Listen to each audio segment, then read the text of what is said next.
Shalom jemaat yang terkasih di dalam Tuhan Yesus Kristus. Penuntun Saat Teduh Sinode Gereja Kristen Jakarta hari ini, Minggu 9 April 2023. Pengorbanan yang memulihkan. Nas terambil dari Ibrani pasal 9 ayat 11 sampai ayat yang ke-14. Demikianlah firman Tuhan.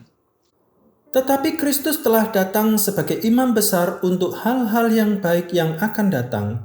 Ia telah melintasi kemah yang lebih besar dan yang lebih sempurna, yang bukan dibuat oleh tangan manusia, artinya yang tidak termasuk ciptaan ini, dan ia telah masuk satu kali untuk selama-lamanya ke dalam tempat yang kudus, bukan dengan membawa darah domba jantan dan darah anak lembu, tetapi dengan membawa darahnya sendiri. Dan dengan itu, ia telah mendapat kelepasan yang kekal. Sebab, jika darah domba jantan dan darah lembu jantan dan percikan abu lembu muda menguduskan mereka yang najis, sehingga mereka disucikan secara lahiriah, betapa lebihnya darah Kristus yang oleh roh yang kekal telah mempersembahkan dirinya sendiri kepada Allah sebagai persembahan yang tak bercacat, akan menyucikan hati nurani kita dari perbuatan-perbuatan yang sia-sia, supaya kita dapat beribadah kepada Allah yang hidup. Ketika saya ikut pulang ke kampung istri, ada sebuah jembatan yang menghubungkan rumahnya dengan sebuah ladang. Istri saya mengatakan bahwa jembatan itu sebelumnya terbuat dari bambu. Tetapi karena rusak oleh banjir, maka warga bergotong royong membuat kembali jembatan gantung itu. Hasilnya jembatan itu menjadi lebih kuat dari sebelumnya. Ternyata jembatan itu tidak lagi terbuat dari bambu, tetapi jembatan itu dibuat dengan potongan-potongan kayu keras dari pohon-pohon besar yang mereka tebang dari hutan. Dapat dikatakan bahwa potongan-potongan kayu yang diambil dari hutan itu telah memulihkan jembatan penghubung yang sebelumnya rusak karena terkena banjir. Cerita mengenai jembatan tersebut mengingatkan bagaimana Tuhan Yesus Kristus menjadi pengantara yang memulihkan. Inilah yang dipaparkan dalam nas hari ini.